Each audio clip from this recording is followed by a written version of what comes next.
สบายดีเด้อสบายดีพ่อแม่พี่น้องมื้อนี้จิพามาเบิ่งหมู่บ้านลันดามื้อนี้ก็เป็นมื้อวันเสาร์มื้อนี้ก็เป็นมื้อวันหยุดของข่อยพี่น้องดีใจแฮ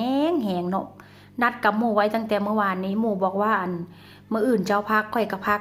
เฮาพากันไปย่างหมู่บ้านลันดาบ่ถามว่าไกลจากหมู่บ้านข่อยบ่ก็บ่ได้ไกลเนาะพี่น้องห่างกันประมาณ10นาทีนี่ล่ะ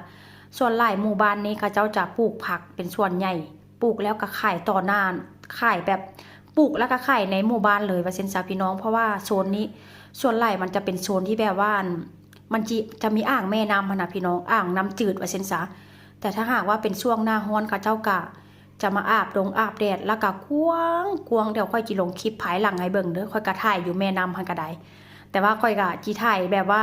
ในฟาร์มให้เบิ่งก่อนว่าเช่นซะมาเมื่อนี้ก็มาจุดสนใจก็มาเห็นรูปภาพที่ว่ากระเจ้าวาดนี่แหละพี่น้องโอ้ยงามแท้งามมากแล้วก็ภาพที่แบบว่าวาดเหมือนจริงอะแท้ว่าเช่นซะเมื่อนี้ก็บรรยากาศก็ค่อนข้างจะดีพี่น้อง แต่ว่าหนาวเด้มีแดดออกแต่ว่าก็ค่อนข้างจะหนาวดี แต่ว่ามันบ่มีลมว่าเช่นซะเนาะมาเมื่อนี้หลังจากที่ว่าไปย่างเบิ่งแม่นอกแม่น้ำมาแล้วก็ว่าจิกลับแล้วล่ะลูกชายบอกว่าจะเฝ้ากลับพาเบิ่งรถก่อนว่าเช่นพาพอค่อยมาเบิ่งรถพี่น้องมันก็ ลูกคอยทันสำรวจทุกซอกทุกมุมมากไล่รถแบบที่ว่ารถคันใหญ่ๆอย่างสินะมีการเว้าอีกได้แฮนใดบอกว่าค่อยใหญ่มาค่อยจิมาขับรถเฮ็ดสวนว่าซั่นพี่น้อง ลูกชายค่อยมีความคิดมาแต่ใส่บุแต่ว่าก็บ่ได้ว่าดอกเนาะอาชีพใดก็สามารถเฮ็ดได้หมดแต่ว่าขอให้เป็นคนดีบ่เบียดเบียนผู้อื่นว่าเช่นซะมาฮอดพวกข่อยก็มาส่องหน้าส่องหลังพี่น้องส่องว่ามีหยังแด่หั่นนะหมูมาน้ำหมูนำกันนี่ก็หมูก็ค่อนข้างแบบมีอายุหลายแล้วล่ะว่าเช่นซะ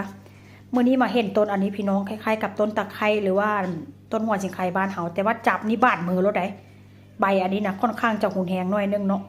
พอมาฮอดเนาะพี่น้องพอมาฮอดพวกค่อยก็ส่องหน้าส่องหลังค่อยก็เคยมาย่างอยู่แต่ว่า2 ปีที่แล้วพุ่นล่ะตอนลูกอย่างน้อยลูกสามารถเข็นได้เนาะเข็นแล้วก็ลูกก็สามารถนอนนะแต่ว่าช่วงนี้ให้ก็ย่างบ่ได้เพราะว่ายังนึ่งมามันหนาวได้ส่องมาลูกใหญ่มันย่างน้อยนึงลูกก็เมื่อยแล้วว่าเช่นซะแล้วการนี้เป็นโบสถ์ของหมู่บ้านนี่แหละเนาะเวลาเขาเจ้ามี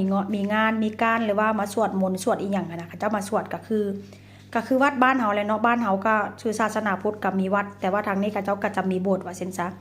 ภาพบรรยากาศก็ค่อนข้างจะดีพี่น้องฝนบ่ตกหลังจากนั้นเนาะพอค่อยย่างไปย่างมากะค่อยกันแนมเห็นผักเขาเจ้าว่าเช่นซะค่อยก็เลยถามว่าผักนี่เฮ็ดขายวะเขาเจ้าบอกว่าแม่นแล้วค่อยเก็บออกมาขายผู้เจ้าสนใจบ่ค่อยก็เลยพากันเข้าไปพี่น้องมีกะหล่ำเขียวกะหล่ำม่วงแล้วก็มีพริกนำพริกนี่ค่อยก็ถามว่าเผ็ดบ่เผ็ดเนาะเขาก็เลยบ่ได้ซื้อมาว่าเช่นซะแล้วเพิ่นก็เลยบอกว่าถ้าหากว่าพวกเจ้าอยากได้พงได้ผัก